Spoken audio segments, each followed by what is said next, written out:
I tell you, I'm getting tired of being made fun of. We're getting to be known as the Graveyard Patrol. Well, I heard them say at headquarters that this is the last day we'll be here. What's so important about this one, anyhow? I don't know. Yet if so many important people are so worked up about it, maybe something to it.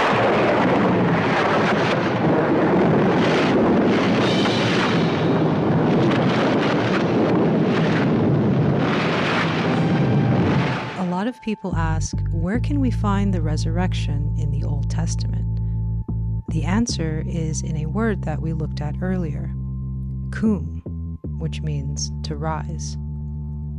If you look at a Hebrew translation of the New Testament, one word that you'll see for the resurrection is tekumat, the rising. The root word here is kum. Yeshua came to do this, so that on the third day he could kum, rise. I'd like to shed a little bit of Father's light on what actually happened on that third day. And in order to do this, I'll need to tell you a story about ancient Israel. When God delivered Israel out of Egypt and Moses went up to Mount Sinai, the people created a golden calf, which they worshipped as if this calf was the God that had delivered them out of Egypt. When Moses came down from the mountain, there was great death and destruction in the camp because of this. Most people know that story. But centuries later, there were more golden calves in Israel. It's written that because of idolatry, Father took away 10 tribes from Solomon and gave them to Solomon's servant, Jeroboam. Father split the kingdom of Israel into 2 houses, the house of Judah in the south and the house of Israel in the north. The law was that 3 times a year all Israel had to go to Jerusalem, which was in the house of Judah's land. So King Jeroboam became worried. He figured that when his 10 tribes went to attend the feast down south, they would rejoin themselves with the house of Judah and leave him without a kingdom. And so he convinced the house of Israel that going to the temple in Jerusalem wasn't necessary. He made them 2 golden calves, and he told them, "These are the gods who delivered you out of Egypt." The house of Israel worshipped those golden calves until the day that Father removed them from his land. The same way our righteous God had to judge the Israelites for worshiping the calf in the wilderness, he also had to judge the house of Israel for this great sin and for all of the other sins they had committed. Through the prophet Hosea, Father told the house of Israel that when they offended in Baal, that is, in idol worship, they died. To them and to the house of Judah, who also sinned, Father said that their judgment would be that he would tear them to pieces, as a lion tears its prey and devours it. But Father also said that he would redeem Israel from death and the grave. To redeem in Hebrew is padah, pei, dalet, he, to open the door to life. All of this is the background for Hosea's famous third-day kum prophecy, which reads, "Come, and let us return unto the Lord, for he hath torn."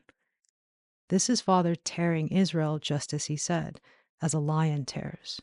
And this word tear here in Hebrew is the same one that Jacob uses when his sons bring him the bloody coat of Joseph.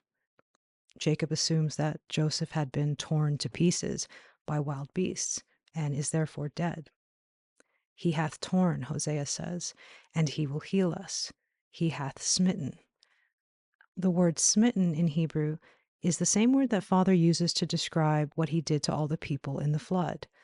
That is, he smote them so that they died. The point I'm stressing here is that Hosea is not speaking of some light wound. He is speaking of Israel's death.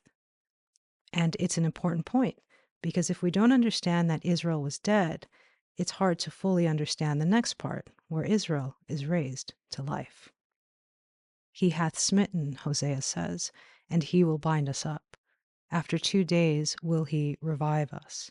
The word for revive is to live, chaya.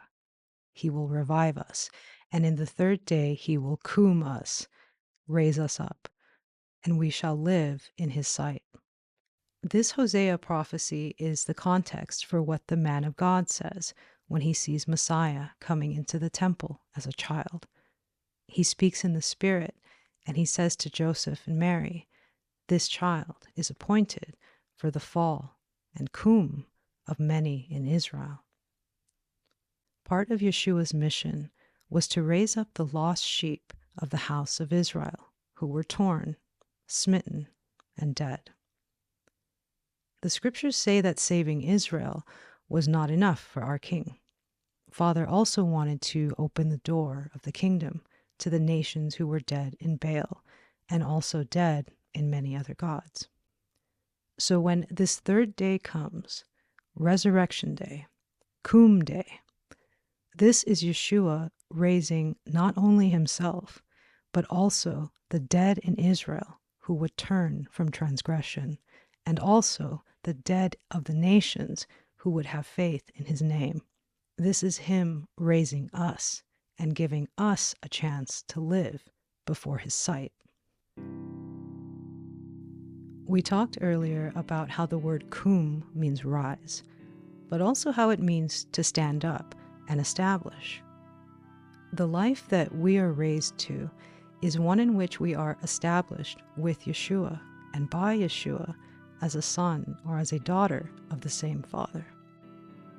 We are already raised to that life, and we also wait for the day when even our flesh is raised with him. Now here is the beauty of Father's perfect language. He gives us this whole story in one simple, beautiful Paleo-Hebrew word. That word is kavah. Kuf, vav, he. Kavah. Rise and live. Rise with him. This is what we wait for, and this is the basis of our hope. We rise together with Yeshua. Kavah, to wait, to hope. Tikva, hope. Mikveh, hope. Yeshua, hope. This is the veil that was wrapped around his sacred head. Yet I do not understand. He will enlighten us, Peter. Come, we must spread these good tidings quickly. Rejoice, Claudia, rejoice! He is risen! Christ is risen! Andrew, rejoice! He has risen as he promised. He has risen, and I have seen him.